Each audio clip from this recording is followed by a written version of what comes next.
my beautiful childhood friend suddenly moved into my room. You might wonder why. My name is Adam Williams. I am just an average single office worker. But right now, I'm doing my best raising a child. The 3-year-old girl is active and sometimes a handful. Every day I was flitting back and forth between work, daycare, and home. You might wonder why I, a single man, am raising a child, and there is a big reason for that. The 3-year-old I'm raising now is my niece, Hannah. Her mother is my sister. However, my sister and her husband died in a traffic accident 6 months ago. My parents are elderly and often in and out of the hospital due to poor health. I thought of turning to my brother-in-law's family, but it seems they were not on good terms, so I couldn't rely on them. But I felt bad putting her into an institution, so I decided to raise her myself. Luckily, I have a decent income and a good amount of savings as a single man. On top of that, my workplace is flexible with hours, and my boss, who is also raising a child, fully supports me. I was told I could take time off if something happened, and even if I couldn't work for a while, I had enough money to live on. But raising a child is not so easy. Hannah, now 3, is starting to learn words and talk about various things. But because she's still developing her language skills, there are times when she can't express her feelings well. And I am not used to raising kids. I cut back my work hours and left Hannah at my parents' home or daycare during that time, but honestly, it was not sustainable. While Hannah is usually quiet when she's at my parents' house or daycare, as soon as we get home, she starts creating chaos, shouting, "I want juice, I want to play." If I scold her while she's throwing a tantrum, it only makes things worse. In the beginning, I had determined to raise Hannah, but after taking her in for a few months, I'll be honest, I was feeling down.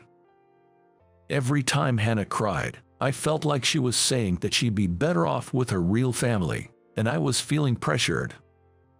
Seeing me like this, my parents decided to help. They sent a housekeeper to help me out. They suggested I should take a little break. They probably felt bad for putting so much burden on me, considering they were in and out of the hospital. The house was a mess, and there were many times when I felt I needed a woman's touch. I was really grateful for my parents' thoughtfulness. So, today, the housekeeper was supposed to come. She's from a home cleaning service. When I saw the housekeeper who arrived, I almost screamed. And Mary, Adam, we both nearly screamed in front of the entrance. Yes, the housekeeper who came today was my childhood friend. Her name is Mary. She used to live in my neighborhood, an incredibly beautiful girl, my first love. Mary was just so gorgeous in every way that there were many other boys who also had her as their first love. She had clear skin, beautiful long black hair, a figure that developed too well, and a calm smile. There's no way not to fall for her, and indeed she was extremely popular. By the time we were in the later grades of elementary school, there were love letters in her locker every day, and there was a legendary story about her receiving countless gifts on her birthday. When we got to middle school, the number of boys she turned down was countless, and I, who had been good friends with her since elementary school and often walked to school with her, was quite resented. But our relationship as good friends didn't last forever. Around middle school, she started being followed by a bad guy. Her parents decided they couldn't solve the problem and moved away with Mary when she graduated from middle school. We kept in touch for a while, but eventually we drifted apart, and that leads us to now. I'm surprised. I thought the name sounded familiar, but I didn't expect it to be you, Adam. No, I didn't expect you to be the one coming either. Apparently, Mary had received my information from the company, but now I'm not living at my parents' house, and this place is not near my childhood home. Moreover, Mary knew that I was pretty good at housework and used to help around the house, so she didn't think I'd need a housekeeping service. But once she saw the state of my house, Mary shrugged her shoulders. What happened here? The truth is, my sister passed away in a car accident, and I've taken in my niece. What? Mary used to come over to my house a lot when we were in elementary school. So she knew my sister, and offered me condolences. I'm so sorry for your loss. Hearing those words makes me a bit sentimental. I was trying to raise her well, though I know I can't replace my sister, but I've got my hands full taking care of her, and as you can see, don't be so hard on yourself. This is your first time raising a kid. If you have time to feel down, spend it with your niece. After saying this, Mary started to get busy. She opened the windows to let in fresh air, quickly put the laundry I had taken off into the washing machine, and started tackling the dishes pile. She was like a wizard. When I picked up Hannah from the daycare and came back home, the house was unrecognizably clean, which even surprised Hannah. Our house is so shiny. Mary's work should be finished by the evening. I figured she would have left while I was at the daycare picking up Hannah. I felt I should have thanked her for her amazing work, and just as I thought that, "Oh, welcome back." From the kitchen, Mary poked her head out. She was wearing an apron, and her appearance was that of a typical wife. "Wait, Mary, weren't you done for the day?" "Yeah, I was, but I just couldn't leave it like this. Oh, here's your key." I had left my key with Mary and asked her to leave it in my mailbox when she was finished. I didn't want to keep Mary until the time I picked up Hannah, but it seems like she stayed anyway, after notifying her company that she'd be going straight home. "Nice to meet you, Hannah. I'm sorry to bother you at home. My name is Mary. You must be surprised, right?" Mary squatted down to say hello to Hannah, but Hannah, perhaps a bit shy, clung tightly to my leg. Seeing this, Mary smiled and said, "It's a bit intimidating, isn't it?" and then looked at me. "Come on, wash your hands and gargle. I made dinner, so let's fill your tummy first." "But, aren't you off work?" "Yeah, I'm done, but I just wanted to help out personally. I hope you don't mind." Mary looked up at me, her head cocked to one side, and honestly, I couldn't resist her charm. In fact, I was quite pleased. I have joked about wanting to try Mary's cooking before I left to pick up Hannah, and it seems she had heard me. Of course, I can cook too, but there are times when you just want to eat someone else's homemade food. So, I decided to let myself enjoy Mary's hospitality today. Hannah was initially nervous, but the moment she tasted Mary's hamburger, she said, "Delicious, better than yours, Uncle," and was wolfing it down. In no time at all, she warmed up to Mary. It's a hard pill to swallow, but Mary's burger is dozens of times better than mine. I wonder how she manages to make such a juicy and fluffy hamburger. And she even shaped the burger into a bear to make it appealing to children. Seeing Hannah's delighted face, even though I felt a bit frustrated, it must have shown on my face. Since you, Adam, have been taking care of Hannah, I was able to focus on the cooking. That's why it's only natural that my cooking is better than yours." She said something like that. At that moment, I felt my heart, which had always been half-hearted about childcare, suddenly lighten. It's always like this. Mary knows just the right words to say when you need them. When I lost a fight in elementary school and was feeling down, Mary would comfort me, saying, "Is it really amazing to win a fight? I don't think so. You're just fine as you are, Adam." And when it looked like I wouldn't get into the college I wanted, she gently pushed me forward, saying, "It's not the end of the world if you don't get into that school. You'll have other opportunities at other schools, and if you stress too much, you might fail to seize even those you could have." Thanks to her, the pressure eased, and I was able to successfully pass the exam. But Mary moved away, and I haven't been able to return the favor. I was thinking about this while I was putting Hannah to bed. I'm a grown man, and I really wanted to do something to repay her. But I've spent a long time apart from Mary, and honestly, I didn't know what she would want. So I asked Mary, "Hey, Mary, I want to thank you for everything you did today. Is there anything you want?" When I suddenly said that, Mary looked surprised with wide eyes. What's with you all of a sudden?" "No, it's not sudden. I've been helped by you since the old days, Mary. I just want to return the favor." "That's a bit too much." Mary tried to laugh it off, but seeing my serious gaze, she coughed a little in embarrassment. "Well, if you insist, there is something I want."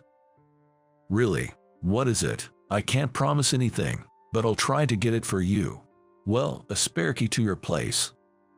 What? Mary looked straight into my eyes, without making a joke. "Well, without me around, Adam, I think you'll mess up the room in no time." Also, I'm worried about Hannah. Girls grow up so fast. Even you sometimes make comments that lack delicacy, so I want to stick around for a while." Saying that, Mary extended her hand. "Are you sure about this?" "Absolutely. It will be convenient for me, and I'll be happy to have access to your house." Mary gifted me with a warm smile, so I handed her the spare key.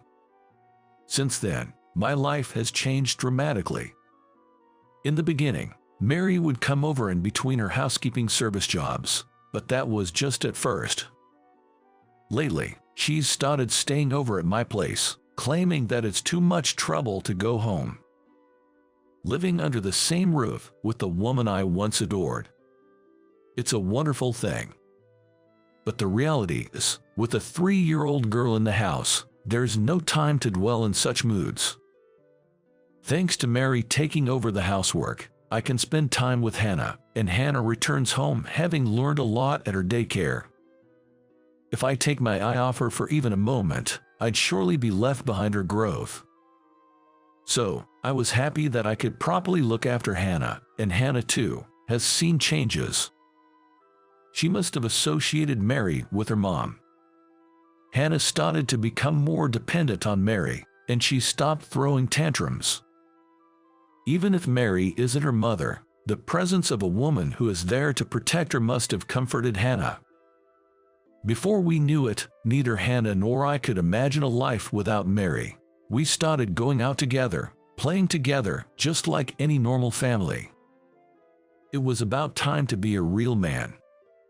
I started thinking about marrying Mary, and wishing that we could stay together forever. But what about Mary? Well, she's done so much for us. I wanted to believe she feels the same way. But this is not something I can rush into. With that thought, I hesitated. Can anyone blame me? I didn't want to ruin this relationship. But all things have an end, and that day came suddenly. Actually, I was married before. It was when Hannah was asleep, and we were enjoying a quiet drink. Perhaps buoyed by the alcohol, Mary dropped this bombshell out of the blue. What? I was so surprised that I involuntarily screamed out loud. I hurriedly clamped my mouth shut and looked at the bedroom, but Hannah hadn't woken up. Feeling relieved about that, I listened to the rest of Mary's story. I thought, this guy seems nice, I could marry him, but turned out he was a huge narcissist. He only kept me around because I was pretty, and he demanded I make an effort to stay beautiful. Can you believe that? Mary was unusually venting as she said so. Despite her beauty, Mary was always sought after for her looks. Whenever Mary did anything even slightly ungirly, they all left her. It's so much easier with you, Adam. You don't complain if I don't drink cute cocktails or comment on the design of my pajamas. That's just because your taste is so terrible. I've given up commenting on it. What did you say? While exclaiming, Mary puckered her lips and guzzled her beer in a robust manner. She always drinks like this, but today she was even faster and more masculine. By the way, The pajamas she's wearing today have a rather unique design, featuring a character depicted as a teacup with arms and legs, sitting on heels. I wondered why Mary chose it, but Hannah found it very good. I didn't understand it, and I'm not one to comment on Mary's clothes, but if a woman differed from their ideal, some men would point it out or even enforce their ideals. That must be quite stifling. So, thank you, Adam. For always accepting me. I should have married you. I wonder why I ever let you go. With that, Mary slumped over the table. I thought it was her way of hiding her embarrassment, but I was wrong. Mary had fallen asleep right then and there. Sheesh, you've had too much to drink tonight. I carried Mary to bed. In her own way, Mary must have struggled. All that struggle just spilled out a little. It's just because of the alcohol. This isn't Mary's true feelings. Besides, she just mentioned she's been divorced. She's probably trying to tell me she's not thinking about getting married again, but if she does want to get married, she'd want it to be with me. I just don't know anymore. I seriously pondered what Mary had said, but I still couldn't find the answer. So, the following evening, without a nightcap, I asked Mary. I figured I had to ask. Mary, do you want to marry me? What? Caught off guard by my question, Mary's gaze wanders. A little flustered, she stammers out, I'm sorry, I said something weird yesterday, didn't I? I get it. You have Hannah, and you're not thinking about marriage, right? We've been friends since we were kids, so we couldn't possibly see each other that way. And yet, I said something like that yesterday. Wait a minute. I want to marry you, Mary. I grab Mary's arm as she panics, staring at her intently. Then Mary looks at me with wide eyes. Mary, you do that. That's why I'm having this conversation. Geez, you always understand others so well, but when it comes to yourself, you're so slow. Really, no way, yay.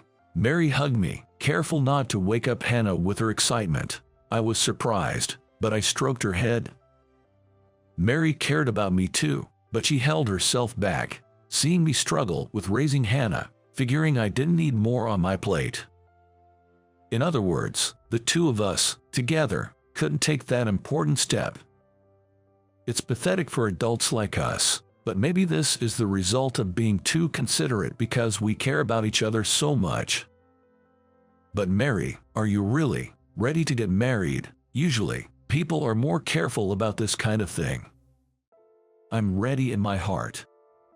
Saying this with a smile, Mary stepped back from me. She then took something out of her bag and held it out in front of me. When she unfolded it, it's a marriage certificate. When did you get this? You remember how I told you yesterday that I was divorced? That made me want to show my commitment, so I picked this up today. Mary said this with a shy smile. Despite all the talk, I was determined to properly convey my feelings to Mary, who had prepared so well. I love you, Mary. I love you too, Adam. And with that, we both broke into laughter.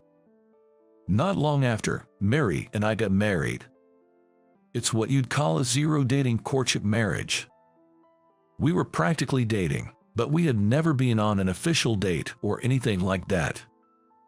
So, since we'd get married in that state, we were very conscious of each other's situation and very nervous about each other. Well, we were happy to be in that mix of beginning a relationship and a honeymoon period. You get what I mean, right? Despite all this, we didn't have a wedding ceremony. There's Hannah to think about after all. Besides, we thought our apartment was too small, so we bought a house, which meant we couldn't afford a wedding. Once we got the house and bought a car, Hannah, before we knew it, was 6 years old and had grown into a grade schooler. With our marriage, we officially adopted Hannah and we became a legal family. Now, hearing her call us Dad, Mom, brings us so much joy. And our family isn't just Hannah. There's a new addition on the way, in Mary's belly, our child, who will be Hannah's little brother or sister. Even though Mary's not showing much yet, Hannah has already started helping out around the house, perhaps in the spirit of being a big sister. Mary always said that girls grow up fast. She wasn't kidding. But there's always laughter around us. We're happier now than I could have ever imagined when it was just Hannah and me, and I am fiercely determined to protect this life at all costs. For Hannah, for Mary, for the child who's on the way, I've resolved to do my very best. How did you find it? Your subscription to the channel motivates us to create more content. Let's meet again in the next video. Next video.